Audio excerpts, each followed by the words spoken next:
suede shoes and I boarded the plane. Touchdown in the land of the Delta Blues, in the middle of the pouring rain.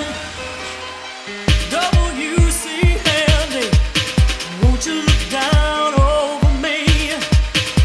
Yeah, I got a first class ticket, but I'm as blue as a girl can be. Then I'm walking in Memphis. I was walking with my feet 10 feet off the field. Walking in Memphis. Do I really feel the way I feel? Saw the ghost of Elvis. See that? Let me hold it for you. Okay, go ahead. There you are. Ooh. It's not brand new anymore.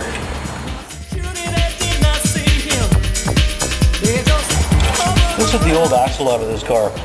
This is the seal area. Somebody put some two-part epoxy or whatever on here and put a speedy sleeve on because this piece is being ground down quite a bit. Probably from an axle bearing that's supposed to ride on the axle itself. They put a speedy sleeve on here. I can't put a speedy sleeve on that and have good conscience to make this thing work. I see someone's had a cold chisel or something and actually dug away here trying to knock off the axle. When it's supposed to be a press-on axle. You can see where it's actually been turning on here. But I can't use this axle like that, and the other one's just about as bad too. So we have a brand new axle here, and I don't like to use the old studs. So I have new studs, new bearing, new retainer, new axle, and a new bearing surface to ride on. This is much better instead of this other one over here. Now we have a new axle with all this new hardware on here. It's going to go in there. It's going to have no problem whatsoever with this one. Will have a problem. It's a lot more money, but it's trouble-free. Reverend Green, be glad to see you. A backing place. Backing place is where the brake shoes ride on. And when the brake shoes start riding metal to metal on the backing plates, which it's supposed to, it actually makes grooves in the backing plates here where my finger is. And this one was grooved, not really bad, but bad enough or had to be repaired. So you can either replace the backing plate, which is usually not easy to find, not much money, but you have to pull the axles out to do it. Or what we did this time is weld them up and grind them down, and we're pretty successful at it. And it wasn't really bad, but I wanted to make it better than it was, so we don't have any brake shoes riding into the groove and binding up on the new drum and overheating the brakes.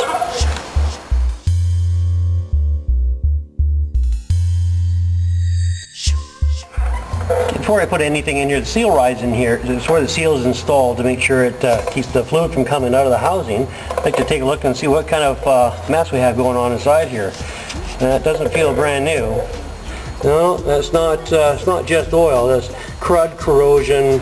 It usually happens like that when a rear has been sitting for a long time. You get a lot of metal flaking off of the axles and a bit off the house inside. No one's cleaned it out. It's probably been sitting in an oil wrecker for a long time or sitting around for quite a few years. And moisture and condensation get there. This is what happens to it. I have to clean all this out of there before I put a seal in there and then put an axle in there and put new fluid in there so it doesn't get into the posi track rear end part of it and start having more problems. This is a brake power booster. This is a brake power booster vacuum hose. This is a crack in the brake power booster vacuum hose. This is also make it lose a little bit of vacuum. I'm going to replace this hose anyway. It's right down to the threads in there, the cords. It's not broken through, but I would never put that back on, that's for sure. That'd be the wrong thing to do. Over me.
piece of gas line.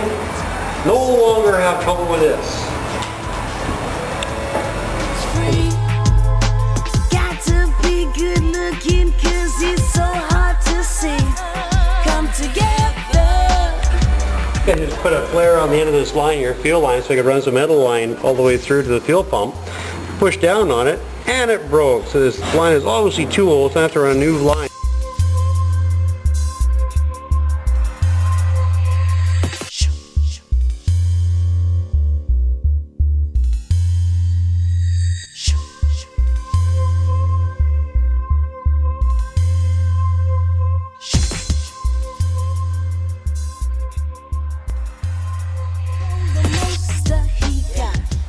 This is the hose off this car.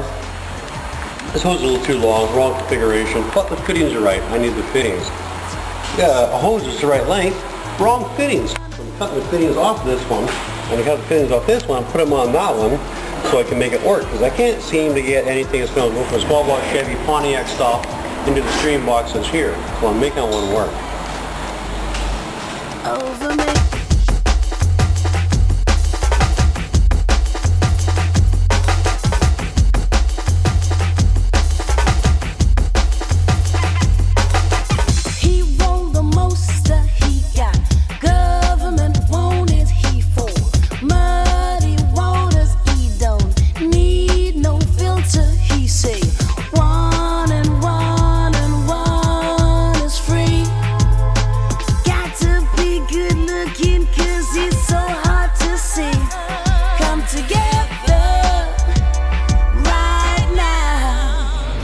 Put the carburetor apart because the accelerator pump isn't working very well. The accelerator pump, this piece here, goes up and down into a bore. This is the bore here. When you step on the gas, just push down, gas is poured out into the carburetor. Not trying to get any less on carburetors, but this is how they work. And there's no gas was coming out there. Took it apart to see what the problem was. Problem is lots of dirt. Why lots of dirt? Usually from sitting. Car was sitting, dirt in the gas tank, dirt in the tank, goes to the fuel system, into the carburetor, plugs up the carburetor. That's what happens. Over me.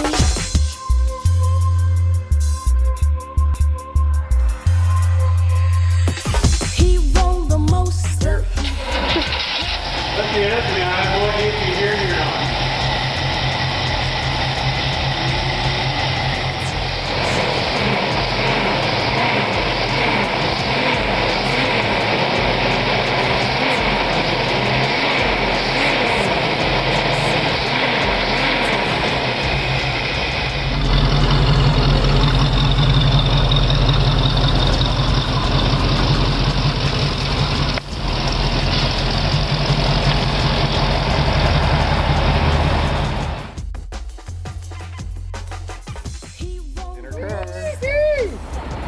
Okay, oh, seatbelt. I'm too excited. This is very exciting. Oh, you got me filming. Okay, so, all right, so. Do you hear that?